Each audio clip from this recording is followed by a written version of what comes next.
Kasih karunia dan damai sejahtera dari Tuhan Allah Bapa kita dan dari anaknya Tuhan Yesus Kristus menyertai kamu. Amin.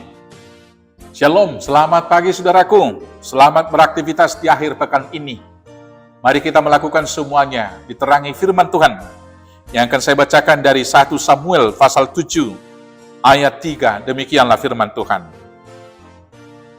Lalu berkatalah Samuel kepada seluruh kaum Israel demikian. Jika kamu berbalik kepada Tuhan dengan segenap hati, maka jauhkanlah para Allah asing dan para Asitoret dari tengah-tengahmu, dan tujukanlah hatimu kepada Tuhan, dan beribadalah hanya kepadanya, maka Ia akan melepaskan kamu dari tangan orang Filistin. Demikianlah firman Tuhan. Saudaraku yang terkasih dalam Yesus Kristus, godaan terbesar di dalam kehidupan kita zaman sekarang ini adalah meragukan kuasa dan juga otoritas Allah di dalam kehidupan kita. Itu dimulai dari logika kita, ketika segala sesuatu kita kritisi dengan akal berpikir kita yang sempit tersebut. Kita coba berpikir bagaimana itu surga, di mana letaknya, dan bagaimana nanti posisi kita, bahkan ketika mati, bagaimana tubuh kita diubahkan dan lain sebagainya. Berangkat dari pertanyaan-pertanyaan itu, kemudian kita mau mencoba merumuskan itu dengan akal logika, menjawab juga dengan logika, dan ketika jawabannya tidak kita temukan, itu juga berakibat kita tidak percaya bahwa tidak ada, yaitu kehidupan setelah kematian. Bahwa tidak ada surga, dan itu hanya sebuah hiburan saja untuk menghibur dan menina-bobokkan kita menghadapi berbagai persoalan kehidupan sekarang ini. Dengan kata lain, kita bersandar kepada pengertian kita sendiri. Maka ilah modern yang paling susah sekarang ini kita hadapi adalah justru pikiran kita sendiri. Pada konteks ini adalah ilah-ilah orang Filistin, ilah-ilah orang-orang di Kanaan waktu itu. Tetapi sekarang yang paling susah kita hadapi adalah logika kita sendiri.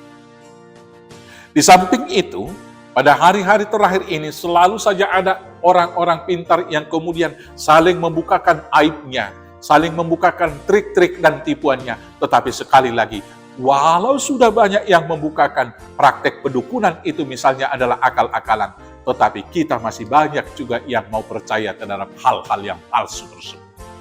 Karena itu firman Tuhan hari ini berkata kepada kita, bahwa jika kita berbalik kepada Tuhan dengan segenap hati, maka jauhkanlah para Allah asing dan para Asitoret dari tengah-tengahmu, dan tujukanlah hatimu kepada Tuhan, beribadalah kepadanya, maka Ia akan melepaskan kamu dari orang-orang Filistin.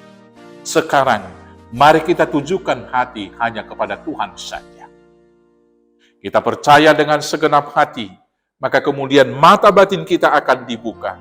Berangkat dari mata batin itu, maka iman kita akan kemudian menerangkan, menjelaskan kepada logika kita. Dari sanalah kita berangkat memahami misteri Tuhan itu sendiri. Yang kemudian kita harus berangkat dari pemahaman, bagaimana mungkin kita menyembah hasil buatan tangan kita, dan yang dapat kita rumuskan dengan pikiran kita sendiri. Misalnya menyembah patung, menyembah dewa, menyembah pohon-pohon, yang semuanya itu di bawah otoritas kuasa kita sendiri. Maka karena itu, Allah itu tidak terjangkau, Allah itu tidak terselami dengan pikiran, Allah itu tidak dapat kita jelaskan. Karena itu mari kita sembah Dia dan menyerahkan hidup kita hanya kepadanya saja. Dan setelah itu mari dengan kekuatan yang dari Allah kita jauhkan semua ilah-ilah yang lain. Kalau mungkin ada masing-masing kita memegang guna-guna, mungkin memegang jimat dan lain sebagainya, dalam nama Yesus, mari kita buang.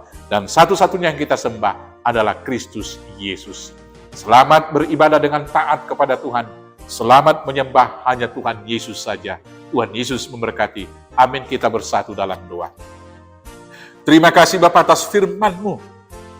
Dan hari ini kami mau beribadah hanya kepada Tuhan karena kami tahu, bila kami sungguh-sungguh dan taat beriman kepada Tuhan, kami akan dibenangkan, kami akan dilepaskan dari penindasan Filistin, baik juga Filistin zaman sekarang.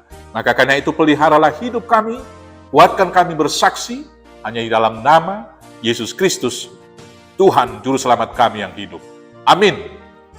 Selamat beraktivitas, selamat berakhir pekan. Tuhan Yesus memberkati. Horas, horas, horas.